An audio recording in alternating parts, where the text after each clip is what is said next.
Former Vice President Mike Pence made a visit to Ukraine last week and joins us now as he makes his way back to the U.S. Good morning to you, sir. Good morning, Margaret. Thanks for having me on. I want to start on some domestic news. As you know, it has been an incredible week with Supreme Court decisions, and you have voiced support for 303 Creative versus Elenis, which ruled that the First Amendment protects a designer from creating speech that she does not believe, which in this case would be a wedding website for a gay couple. What do you say to Americans who believe that this opens the door to discrimination? Well, Margaret, first and foremost, I would say to every American that the freedom of religion is our first freedom. It's enshrined in the First Amendment for a reason.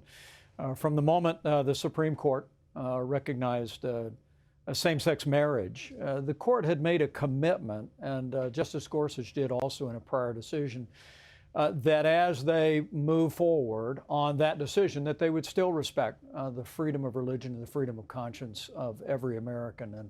And in Lori Smith's case, she made it very clear that she would take all customers in her website design. She just simply said that she could not create a website that would celebrate something that violated her religious beliefs. And as you know, I'm a Bible-believing Christian. I believe the marriage is between one man and one woman.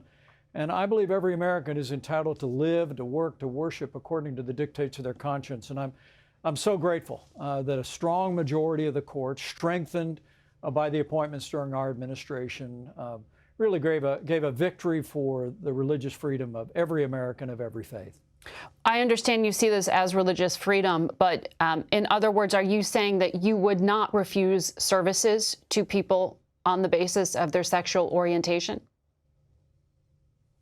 No, look, I think this is not about the law of public accommodation. And this is both of these cases came from Colorado, where the heavy hand of government came in and said, look, if you have a public accommodation, whether you're a cake baker or a web maker, that you're required to take all customers. That's what a public accommodation is, Margaret.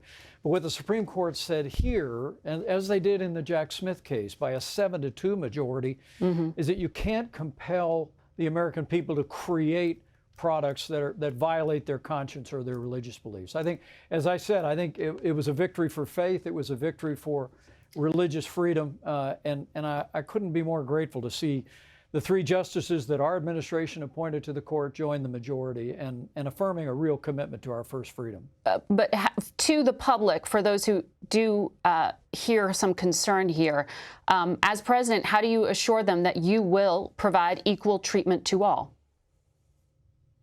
Well, look, I believe in the freedom of religion and the freedom of conscience of every American. It's you know, I'm a constitutional conservative, Margaret. I believe in upholding the language of the Constitution. I believe the Supreme Court did this in Lori Smith's case. And I also believe the Supreme Court did this in Jack Smith's case. Remember, Jack Smith, the cake baker that also was subject to the heavy hand of the Colorado government, he said that he'd make a cake for any couple of any background and any preference. But he said he just couldn't create a cake that celebrated something that violated his faith. The Supreme Court said in Jack Smith's case that they respected his freedom of religion, and they said it in Lori Smith's case. And I believe that's how America works. You know, we're going to celebrate our freedom over this long weekend, and it's about respecting the freedom of every American, whether they hold the same religious beliefs as I do or not. But in this case, I think the Supreme Court drew a clear line and said yes to religious liberty. I want to ask you about the ruling on affirmative action. Fundamentally, do you believe that there are racial inequities in the education system in the United States? Well, I couldn't be more proud of the progress, even in our lifetime, Margaret, that we've made toward a more perfect union. I mean, to see the progress we made in the Civil Rights Act, to see so many years ago when the Supreme Court upheld an effort by universities to make sure the doors of our schools were open to everyone, regardless of race. I think all represented real progress, but But I'm so grateful that the Supreme Court of the United States here recognized what, frankly, Justice Sandra Day O'Connor said back in 2003, was that affirmative action was a temporary solution. It was designed to make sure that we opened doors that hadn't been opened before. But she herself said that she expected it to go away within 25 years. It went away more quickly than that. I think that's a tribute to our nation.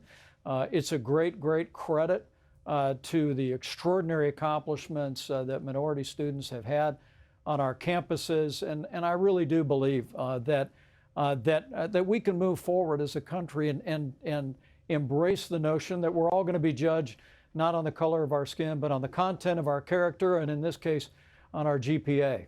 And am I understanding you saying there in that answer that you do not believe there is racial inequity in the education system in America? I really don't believe there is. I believe there was. I mean, there may have been a time when affirmative action was necessary, simply to open the doors of all of our schools and universities. But I think that time has passed.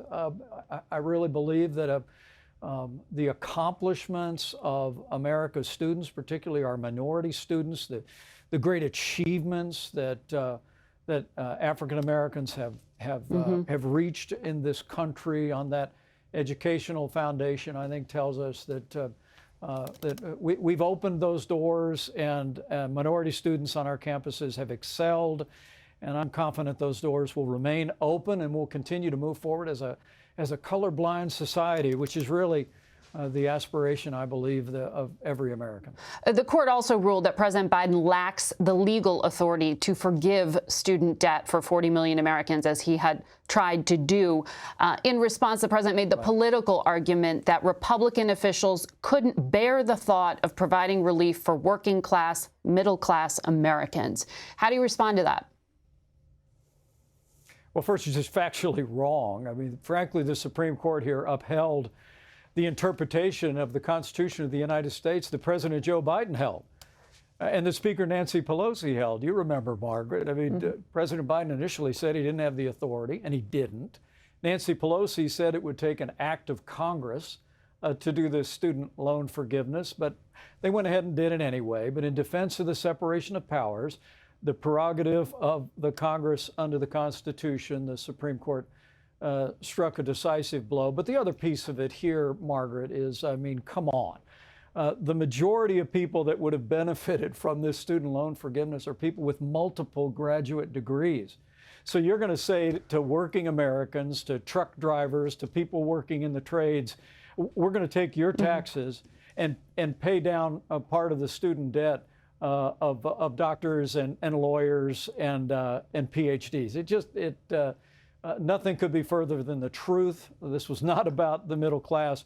The Supreme Court of the United States took a strong stand for the Constitution. And again, I really, I couldn't be more proud that the 3 justices that our administration saw confirmed to the Supreme Court of the United States in all 3 of these cases has been delivering on defending the Constitution, has been delivering on applying laws as written, and I really think I think it's been a great affirmation of the work our administration did to strengthen the rule of law in this country. You still have to get young voters to turn out and vote for you, sir.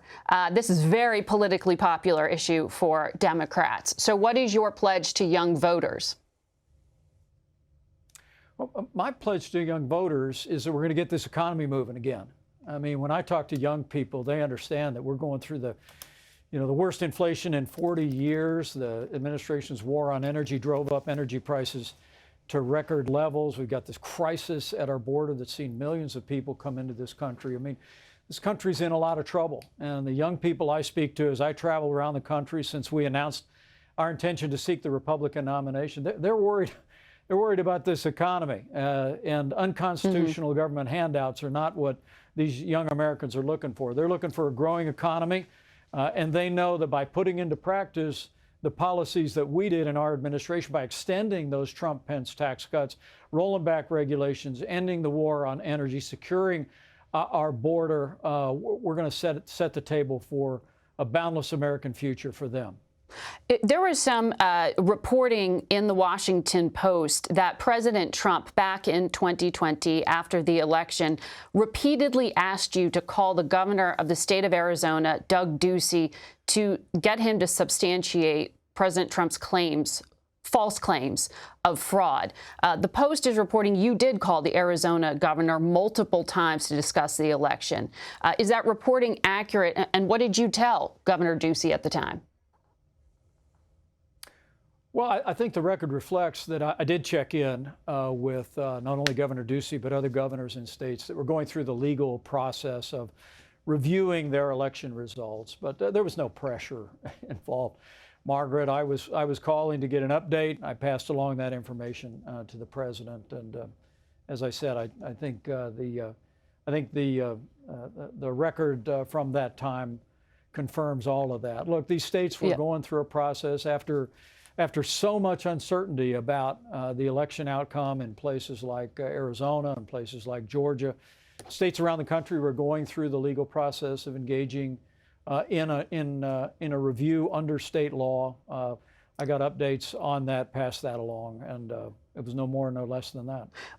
You are clearly saying you did not pressure the governor, but were you being pressured by Mr. Trump to get those, to influence Doug Ducey? And did you talk about this with the special counsel?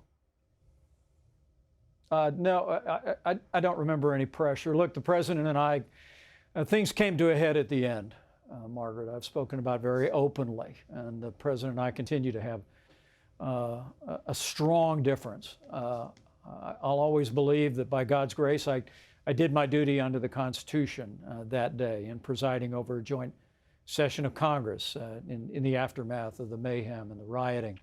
But in the days of November and December, this was an orderly process. You'll remember there were more than 60 lawsuits underway. States were engaging in appropriate reviews, and that these contacts were no more than that. You were not being pressured to influence state governors, is what you are saying? No. Okay. No. There was the president expressed his strong belief that I had authority that I did not have under the Constitution in the closing days. But no, this was about information gathering, finding out what was going on. We passed that information along, and otherwise just focused on the work at hand. All right. Well, we will continue to track the work of the special counsel. I want to ask you about some issues of foreign policy, because you did just make this trip to Ukraine. You were the only Republican presidential candidate to have done so, and you met with President Zelensky. He is being very clear that when NATO leaders meet this month, he expects clear steps and an invitation to join the Western military alliance. If you were president, would you make that pledge to a country that's currently at war with Russia? Well, I think you put your finger on the issue there. But first, let me say, I went to Ukraine because America is the leader of the free world. We're the arsenal of democracy. And frankly, I think President Joe Biden has truly failed to explain to the American people what our national interest is there.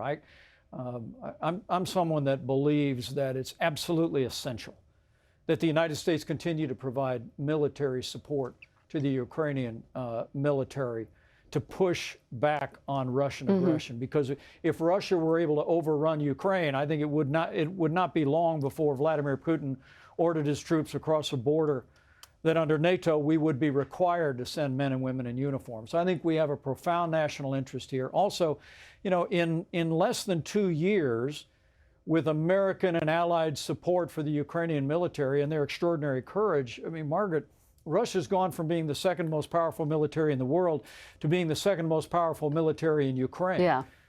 That's real progress. It's measurable. It's in our national interest. It is not in our interest to send American forces into Ukraine, and I would never support it.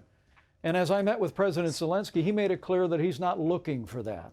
And I have reason to believe, Margaret, that when NATO meets in a few weeks in Vilnius, that President Zelensky would be open to a conditional invitation to membership in NATO, namely saying that Ukraine will be a member of NATO once the war is over, once the war is won. I mean, I really do believe it's essential that America continue to lead, that our allies provide Ukraine with the support they need. I got a report that after a very wet spring, now the Ukrainian military is making steady advances over the last several weeks. But frankly, Joe Biden continues to be, and this administration continues to be slow. They promised 33 Abrams tanks back in January. Now they're telling them it'll be September at the earliest. We're still dragging our feet on giving them F-16s, and they were actually told that it'd be January before the U.S. would approve those aircrafts being released. And if you were president, Biden says we're there as long as it takes. It shouldn't take that long, Margaret. And Joe Biden has been slow walking aid to the Ukrainian military. You give them what they need, and those courageous soldiers I met, those brave and faithful families I stood with beside their homes, they'll fight and they'll win against Russian aggression. Would you provide Ukraine with the type of long-range missiles that would allow it to strike into Russia, ATACMS, like Zelensky's asking for? I think that we ought to provide them with the munitions to repel the Russian invasion. I mean, this was an unprovoked act of naked aggression by Russia that I actually think occurred because from the outset, the Biden administration ended our practice of providing military support to Ukraine. I mean, under the Obama-Biden administration, they sent them blankets and military meals. We provided them with Javelin missiles. Yes. They ended that, and then the disastrous withdrawal in Afghanistan, I think, emboldened the enemies of freedom around the world. And I think going forward, it's in the interest of freedom, it's in our national interest to give them what they need to win this fight and drive the Russian military out of Ukraine. So maybe on the Afghanistan issue, I'm glad you raised it because the State Department just released a report Friday, an after-action report that did fault the Biden administration for a number of missteps, but it also faulted the Trump administration, saying the Trump administration had insufficient senior-level consideration of worst-case scenarios when it agreed to the withdrawal from Afghanistan in 2020. President Trump signaled his desire to end the military presence before even reaching a deal with the Taliban. There was no plan or effort to help at-risk Afghans or plan for what to do with diplomats after withdrawal happened. Just a lack of planning. Do you accept that the Trump administration bears some responsibility for this chaos? Margaret, I don't, because I know what the deal was that was negotiated with the Taliban. I mean, it was made very clear. I was in the room when President Trump told the leader of the Taliban, he said, look, you're going to have to cooperate with the Afghan government. You don't harbor terrorists, and you don't harm any American soldiers. We went 18 months without a single American casualty to the day at that Kabul airport that we lost 13 brave American service members. The blame for what happened here falls squarely on the current commander-in-chief. And under our administration, I promise you that while it was the intention of the president, the former president, to pull our troops out, when the Taliban broke the deal and moved into Mazar al-Sharif, and Joe Biden did nothing, that set into motion the catastrophe that became Afghanistan. Are you saying you would not have end to 20 years of conflict? Are you saying there that you would have kept the troops beyond the 2020 deal? Is that what you're saying? Well, look, candidly, it was always my belief that it would be prudent to keep a couple of thousand American forces there to support our efforts against terrorist elements, both in Afghanistan and in the region. And I think we ultimately would have done that. Just as the president announced the former president announced we were pulling troops out of Syria. You remember I was sent to Turkey to negotiate a ceasefire, and ultimately there's still American forces in Syria today. I think we would have landed in that place. I will tell you with deep conviction that disastrous withdrawal from Afghanistan would never have happened under our administration because we would have held the Taliban to the deal. And I believe at the end of the day, Afghanistan would be a much different place today. And frankly, our security and our long-term interests would be far better off. No whitewash from the Pentagon is going to change that The responsibility for that disastrous withdrawal falls squarely on President Joe Biden, and the American people know it. I want to ask you about China as well. Do you agree with President Biden that Xi Jinping is a dictator? I think it's a statement of fact, Margaret. But look, I also want to say with regard to Ukraine, because a lot of people will say, well, China's the real issue. And I gave the first major speech in our administration on changing U.S. policy on China at the Hudson Institute back in 2018. Look, we changed the national consensus on China, but people need to understand that among our interests in the region, standing for freedom, repelling Russian invasion, preventing Russia from going into a neighboring country where our soldiers would have to fight, I think there's no more effective way to send a deafening message to communist China to check their military ambitions in the Asia Pacific than by giving Ukraine what they need to repel the Russian invasion. I know China's watching. They've forged this unlimited partnership with Russia. But I got to know, I've met President Xi. I've also met President Putin. I guarantee you President Xi is watching what's happening in Ukraine very carefully. We give the Ukrainians, much more quickly than Joe Biden's doing now, we give them what they need to win this fight, to repel the Russian invasion. I think it'll lay a strong foundation for restraining the military aggression and ambitions of China in the Asia Pacific like almost nothing else. So to be clear, U.S. President would commit U.S. troops to defend Taiwan against a Chinese invasion? Well, I would say to you that I'm somebody that believes that it's no advantage to say what you would or wouldn't do. I thought one of the catastrophic errors that President Biden made before the Russian invasion in Ukraine was he signaled that if it was just a small invasion, that maybe